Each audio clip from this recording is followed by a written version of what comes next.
तिसरी भर झाल्यानंतर आपण कोणती फवारणी घ्यायची, ती फवारणी कशाची घ्यायची, ती फवारणी कशासाठी घ्यायची। नमस्कार शेतकरी मित्रांनो, आले पिकाला बऱ्यापैकी शेतकऱ्यांची तिसरी भर झालेली आहे।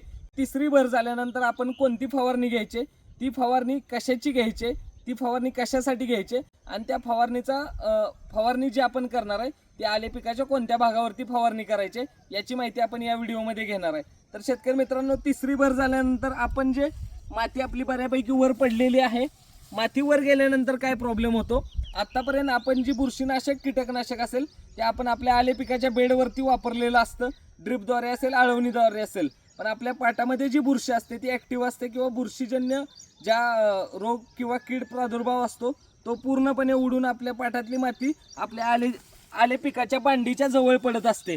अशा पद्धतीनं माती आले पिकाला भर लावत असताना आपण पडत असते। ही माती वरती गेल्यानंतर आपल्या पिकाला, तसेच जेव्हा आपण भर घालत असतो तेव्हा ट्रॅक्टरद्वारे जेव्हा माती उडते ती पूर्णपणे आपल्या आले पिकाला त्याचा मारा बसत असतो। तर अशा वेळी आपला प्लॉट ट्रेसमध्ये जातो, तसेच बुरशीजन्य रोगांचा आपल्या आले पिकावरती अटॅक होत असतो।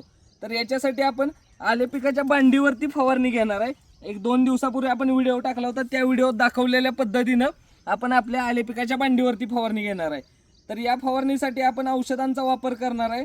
सुमोटोमो कंपनीचं कुफ्लो, ज्याचा 2 ते 3 ml पर लिटर, त्यासोबतच बायोमायसिनचा वापर आपण अँटीबायोटिक म्हणून करणार आहे। आणि तिसरी महत्त्वाची गोष्ट म्हणजे आत्ता जी माशी आहे, कंदमाशी, तिचा अटॅक बऱ्यापैकी प्लॉटवर दिसून येत आहे।